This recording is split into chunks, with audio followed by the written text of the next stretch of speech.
Howdy, y'all. It's me, Dr. Edwards. I wanted to put together a little video about our first module, and this is really kind of designed to help you guys get your feet wet with, what is ethics? What's moral philosophy? Why do these things matter to us? Well, I'm going to kind of try to break down and go through some of the key concepts in this week's readings to try to help you out. And I'm going to start with, let's see here. Oh, no. I take notes. All right. So if I'm talking about it, it's probably important. And wink, wink. So yeah, the first one is The Power of Ideas, Moral Philosophy, which is page 234 through 238 in our custom textbook.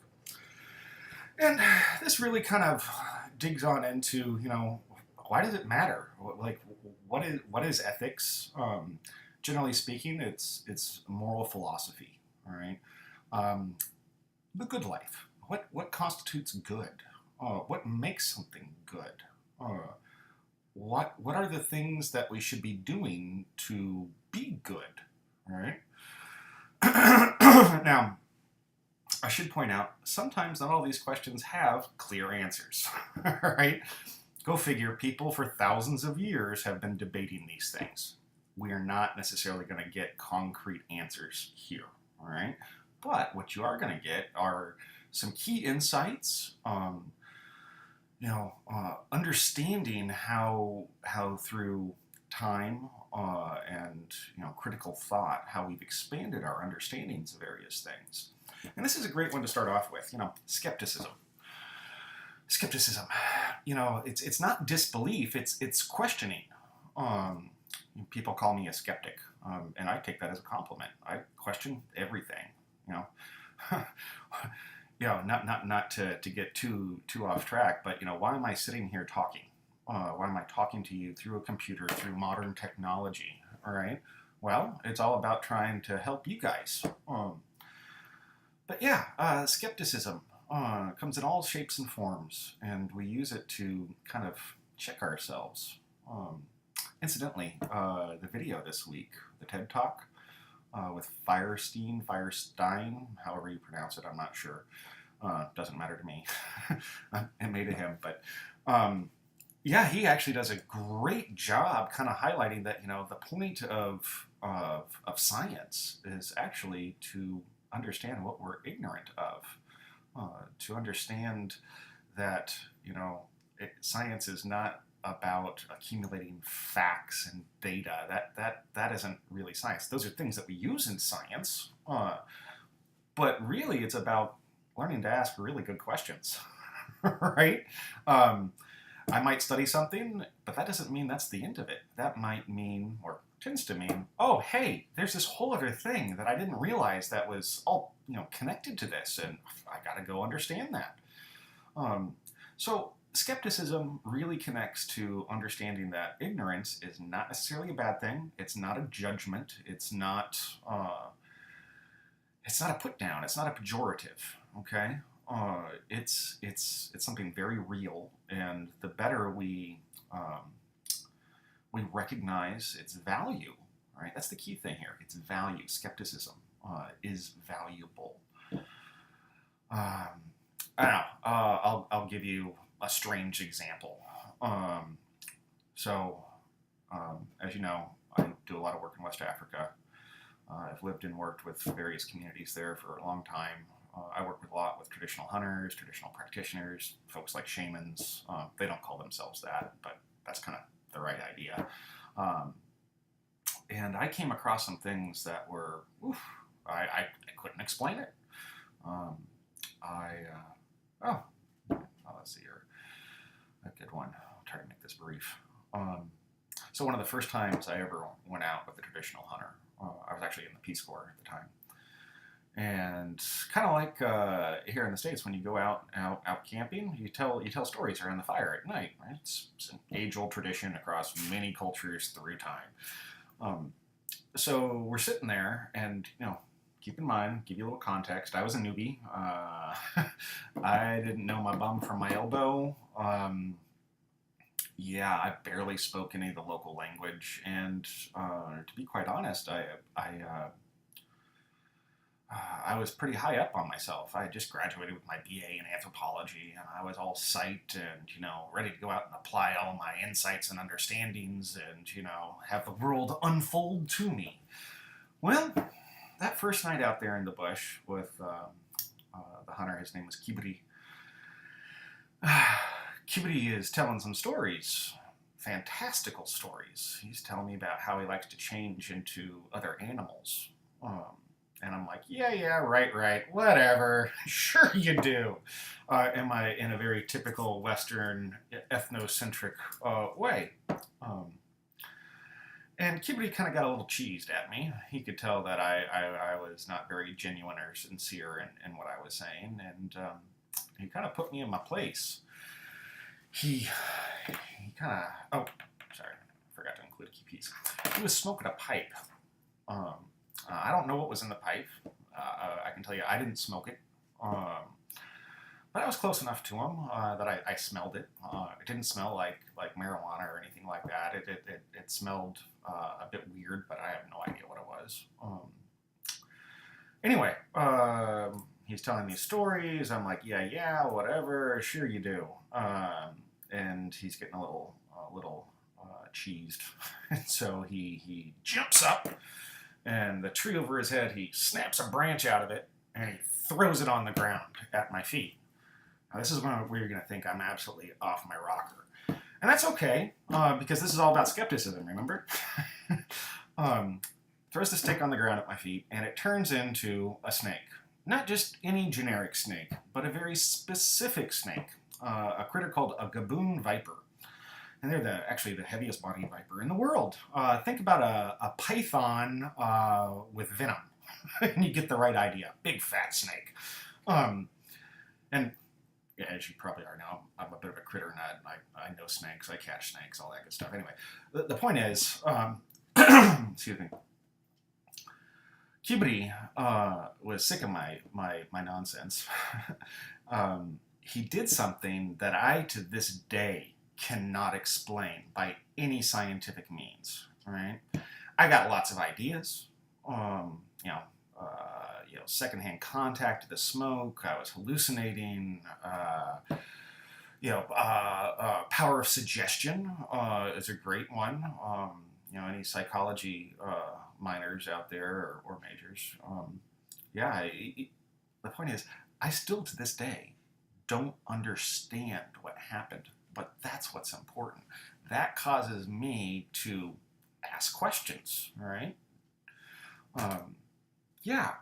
So I hope that makes sense about skepticism, and you don't think I'm too off my rocker with my strange tales. So moving on. Cultural relativism. Now, you're not new to anthropology. You should know by now cultural relativity inside and out, and it's kind of its opposite, ethnocentrism. They're kind of two sides of the same coin. We use cultural relativity to understand our ethnocentric ideas, and to better understand others. We try to put ourselves in their shoes, and this is a very subjectionist approach. Objectivity is, it's valuable. It's a key thing in science and in anthropology. But here's the thing. Remember this line. All observation is positioned from somewhere. Okay, that means no matter who's looking, they're always colored in their perspective. Look at me. I'm an anthropologist, but I'm all about how people use their natural resources. That's my thing, and it's not by coincidence. Go figure. My dad was a biologist, herpetologist, conservationist, and my mom was a psychologist. It had a profound influence upon me. So while we like to talk about objectivity, we're really, as anthropologists, it's very subjective. We're constantly trying to understand others, and we may do it in an objective approach, but it's really subjective overall. Let's see here. Egoism. Now, this is all about all conscious thoughts and actions should be directed towards self-interest. Well, it's an interesting idea. Evolutionarily speaking, we tend to agree with that. And evolution is part of anthropology. Biological anthropologists look at hominid evolution through history, through time. Um, and a key part of that is understanding genetics. And within that, we often take what we call a gene's eye view. And genes just want to replicate themselves. They just want to make more of themselves, spread themselves, conquer, dominate the world, right? That's what genes want to do. Well, not that they think. They don't. And not that the animal that has the genes really thinks about it either. But it's a fundamental biologically driven thing. There's no getting around it. We're driven to procreate, and procreation is all about spreading your genes, right? The more the merrier. So within egoism, we have descriptive egoism and we have prescriptive egoism. Now the difference is that descriptive egoism is all about, a general statement about how all actions and thoughts should be focused towards self-interest. That they are, sorry, not that they aren't. The that they ought to be focused is prescriptive egoism, all right? You see the difference between descriptive and prescriptive. Descriptive is just, how it is, how we describe it, descriptive, and prescriptive is how you actually apply it, okay? So we'll be using these sorts of terms to help kind of differentiate how we're applying things, whether we're speaking, just generally as a universal, or are we talking at the individual level, the group level? Yeah, talking about the group level. Hedonism, all right? We've got hedonism is all about the pursuit of pleasure. There's a lot of support that you can identify things in your lives that we do things for particular ends. We get something out of it, and that's usually something positive, pleasurable. All right. If you want to play that kind of idea out, just turn it around. What if we did everything for a negative, for a consequence? We would be gluttons for punishment, right? It doesn't really make sense to turn it around. So, folks tend to suggest that we try to do things that pleasure ourselves. Now, that doesn't mean that everything that we do is, but this is the really kind of cool thing. Excuse me. You can kind of peel back the layers a little bit. Good example. I was a Peace Corps volunteer, all right? You might think, or suggest that I did that to go and help people. On the surface, that may be what I say, but underneath the surface is something else entirely.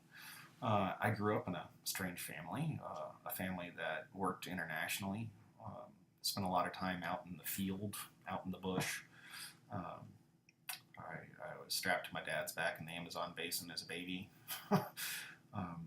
Those were, the point about all that is that's how I was raised. And this field work, going out and being out there, right, was a key idea, a key value that my family holds very dear.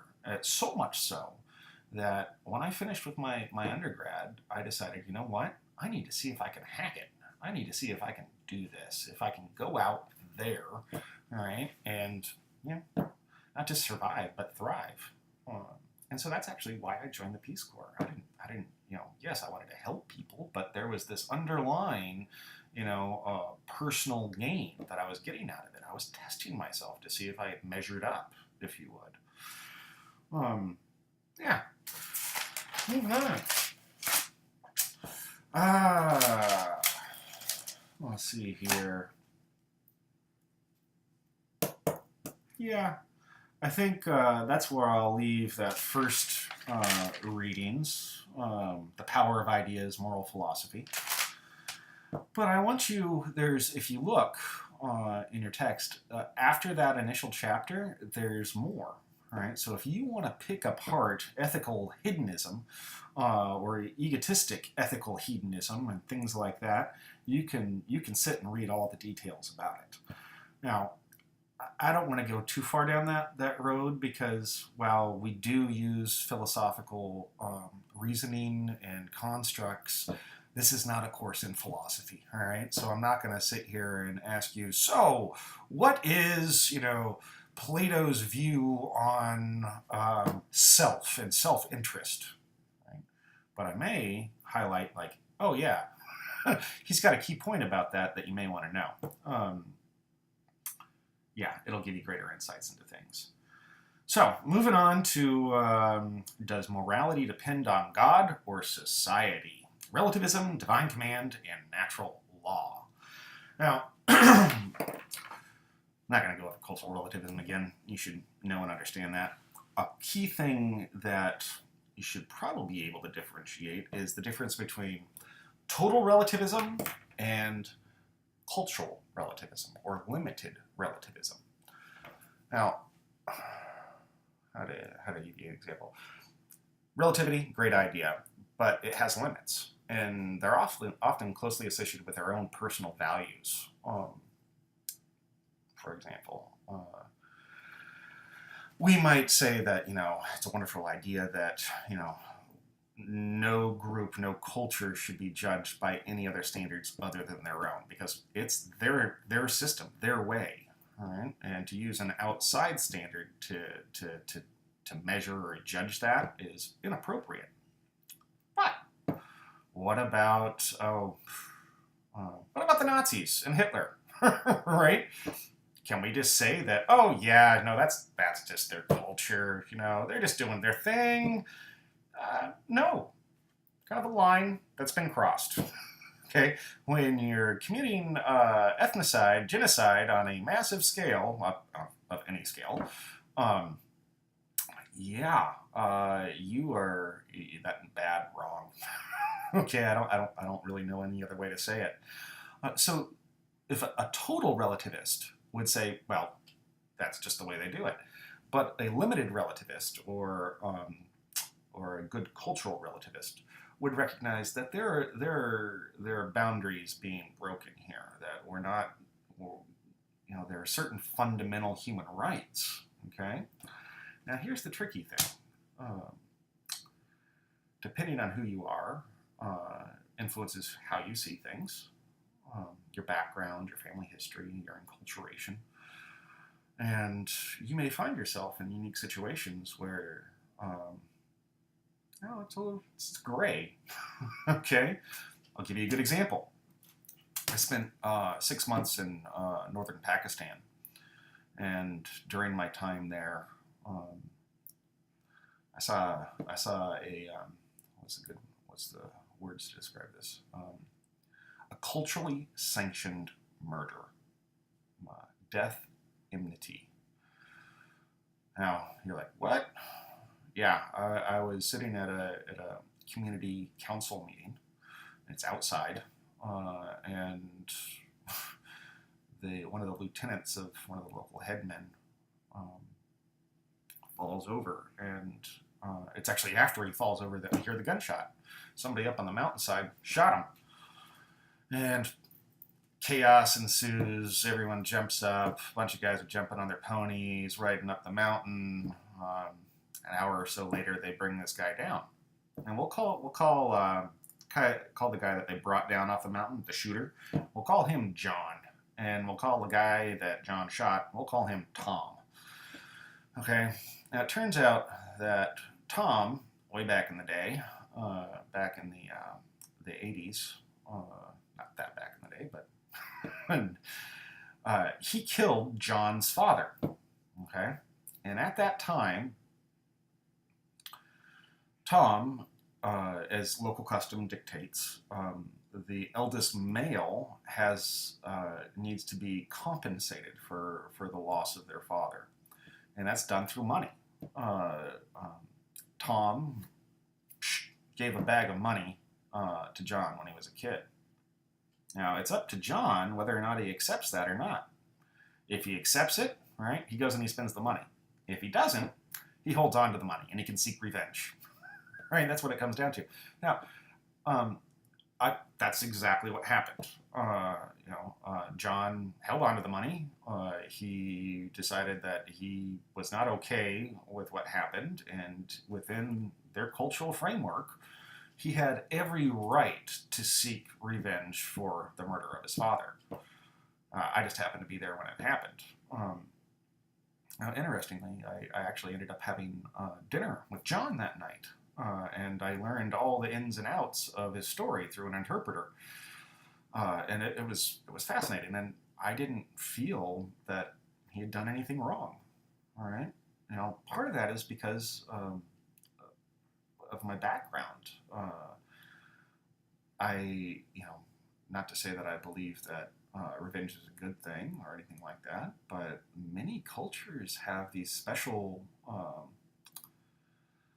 rules for dealing with such things. Even within our own culture, we sentence people to death for their actions. The only difference is, ours is a codified judicial system, and theirs is an informal cultural system. Well, they're both cultural, but one's formal, one's informal. Excuse me, got a frog in my throat. So I hope you get the point.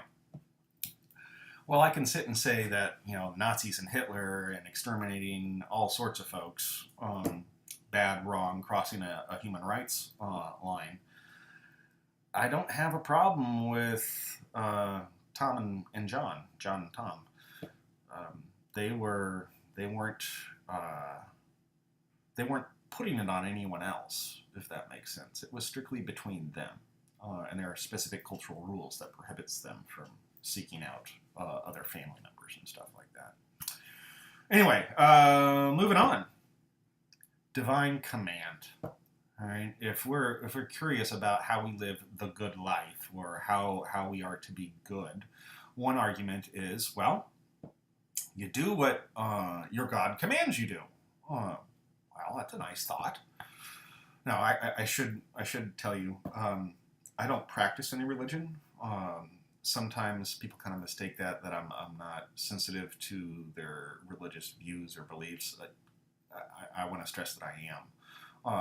But because I don't practice a faith, I may come off as, I don't know, a little callous. But take it with a grain of salt, okay? So the idea is through command, divine command, that the right thing to do is what your God commands you to do. Well, who's God? Your God? My God? Their God? Those people's God? Whose God is a big question mark, okay? And you can pick it apart like that, but that plays out pretty fast. Something that's really helpful is if you look at the conversation of Socrates and Euthyphro. This is a tongue twister for me. Euthyphro. There we go. Euthyphro. And it was actually written by Aristotle. Not important, but what is important is that Euthyphro suggests that the right thing to do is what God commands. But is that right because God commanded it, or does God command it because it is right? Okay. Now, if you take the position that God commands it because it is right, this essentially takes away God's power, right? You're questioning his omnipotence. Now, the other argument is it's right because God commands it. Well, that takes away God's mercy. So it's a bit of a catch-22. Now, in the 13th century, Thomas Aquinas, he came up with the natural law theory. And he says, our reason reveals to us how the world works. Now, this is very important. Reason, okay? And this is really kind of the root of the scientific method, empiricism, where all science grows from. Now, is it the right thing not because God commands it, but because reason reveals moral truth? In other words, if it's natural, it's good. If it's unnatural, it's bad. Well, let's question that for a second, okay? Is everything that is natural good? No. Tsunamis, volcanoes, hurricanes, they're all natural. Not so good for people. But see, that's the relative context, right? Who is it good for? Okay, is it good for all, good for some, good for a few, good for just one? Yeah, so, and anything unnatural is bad. Okay, well, what about, this whole it's unnatural, it's bad logic has been used to support all sorts of things. Racism, use of condoms is one example your text gives. Women in combat, right? Somehow it's natural for men to go and fight, but unnatural for women to go and fight. Who's deciding what's natural and unnatural in that sense? If they're both biological beings of the same genus and species, and it's just really their sex and or gender that differentiates, that's a pretty abstract and arbitrary distinction, right? Gays in the military. It's another classic example. People argue that it's unnatural. Well, to who? Why? Again, it's that skepticism, right? That ability to ask questions. That's what we like to do. Anyway, after Aquinas, perhaps one of the greatest contributors to philosophical thought is a guy named David Hume. And he is very famous, and this is a special point worth noting, okay? Hint, hint, wink, wink, nudge, nudge, that does not equal ought, okay? Natural law rests on mistakes. One cannot obtain a prescriptive judgment from a descriptive statement, okay? Science is descriptive. Ethics is prescriptive, okay? Now, this really kind of problematizes natural law. It questions what's natural and what's unnatural. So yeah, we use the scientific method to explore that. Let's see here. Yeah, I think I already mentioned it. The TED Talk by Stuart Feinstein. Really great stuff. It's pretty funny. He makes some good one-liners in there. He explores, how the brain works, using it as an example about, how we get to this is one of my key terms that I use, the productive periphery, right? We may know all of this, sorry, line that up, but it's around the outside of that we learn new things. That's where we engage our ignorance and learn what we don't know. Ask the good questions to fill that in. And it's never ending, right? It's, I think one of the examples he gives is about ripples on a pond, right? They're ever expanding, right? Just imagine an infinite lake, and you'll get the right idea. It just keeps going and going and going and going. So, I hope this helps. If you have any questions, don't hesitate. You got all my contact information. Call, text, email. We can set up Skype meetings. I'm here to help you in any and every way that I can. So enjoy. I really look forward to your all's discussion post this week. It's kind of a pretty cool setup. Let's see here. Pull that up real quick. You introduce yourself, and then you get to explore stereotypes. And stereotypes are, well, dispelling them is kind of one of the fun things that we get to do in anthropology, right? We get to use all our critical insights and understanding about culture, about objectivity and subjectivity. We get to use those and, reveal things for what they are. All right. So yeah, be sure to start with actually reading over my initial post. All right. I give some pretty detailed examples. I also give some kind of broader general examples. Read over it all. All right. The more you engage and participate in this, the more you're going to get out of it. So I'll leave us there. Have a great one, and yeah, looking forward to a great term with you guys. Take care.